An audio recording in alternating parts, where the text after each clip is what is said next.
Moi je suis Denis Rozan, je suis au Togo depuis 36 ans, togolais depuis 2005, très impliqué dans mes activités professionnelles. Pour ceux qui connaissent la société Go Camion que j'avais créée en 92 jusqu'en 2006, puis la société Vimat Industrie, spécialisée dans les ventes de camions en GTP.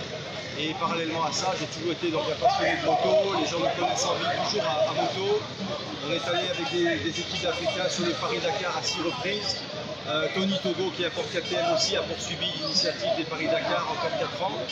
Et donc on est toujours dynamique dans le sport moto et c'est un sport qui est très très valorisant pour la jeunesse, puisque les jeunes aiment se divertir à faire de la moto et ça les entraîne à éviter de faire des âneries sur les routes, parce qu'actuellement on a un peu trop de morts sur les routes, donc on veut absolument amener des motards à venir goûter au plaisir de la moto tout terrain qui est vraiment beaucoup plus sécurisé.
Et 3 ans d'interruption de compétition pendant la période du Covid, on est vraiment très content, puisqu'il n'y avait plus de sessions au circuit depuis 2019. Donc ça n'a pas été simple de relancer un petit peu les activités du club. Les sponsors aussi ne sont pas trop généreux en ce moment, donc c'était pas simple de l'organiser.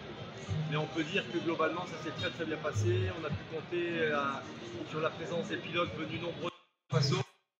On a eu le Sénégal, un pilote du Mali, les pilotes sont venus, donc ça et puis le temps nous a, malgré quelques pluies, nous a permis quand même d'avoir une très belle journée aujourd'hui, ça s'est très très bien passé. Bon, on va dire que, étant donné que les activités du club au niveau motocross sont vraiment ralenties ces dernières années, malgré tout ça, il y a quand même un bon niveau et ça mérite vraiment de poursuivre les activités du club afin qu'il y ait des entraînements très très réguliers et qu'on puisse avoir des pilotes qui montent de plus en plus à un haut niveau. Mon challenge à venir? Bon, le challenge à venir, moi j'ai accepté de prendre la présidence du club, c'est simplement parce qu'il faut relancer les activités. Il y a des Togolais qui sont très dynamiques, qui sont là, donc on va essayer de remettre sur les rails les activités de l'ensemble des spécialités moto. On a l'enduro de Palimé qui aura lieu tout début novembre, donc, et on va essayer de recréer un nouveau site ici, très animé, à partir des mois prochains. Bon, c'est des pilotes qu'on connaît depuis longtemps, hein. Le club a 40 ans cette année, donc on a Joël Carré qui est ici parmi nous, qui a créé le motoclub en 1983. Et il y a toujours eu une très bonne dynamique. Le Togo a toujours été un pays on va dire, très dynamique en termes de sport moto. Donc on a beaucoup de relations dans tous les pays et on n'a pas eu de mal à faire venir des pilotes des pays voisins. Eux-mêmes étaient très contents de venir compétir au Togo. Donc c'était vraiment une très bonne chose. Top 7, c'est une boisson énergisante à base de caféine et de taurine que nous vendons un peu partout sur le territoire togolais. L'événement pour une première fois, parce que c'est notre première participation à l'événement, et on trouve que c'est vraiment épique et époustouflant, et on espère beaucoup d'autres éditions sur lesquelles nous serons présents. De la technique, l'expérience, tout ça, c'est un sport qui réunit en fait toutes ces qualités-là.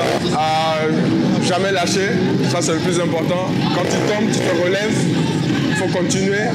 Et voilà, la persévérance et puis la motivation. Et quand tu as l'amour de la moto, l'amour du motocross, le reste viendra tout seul.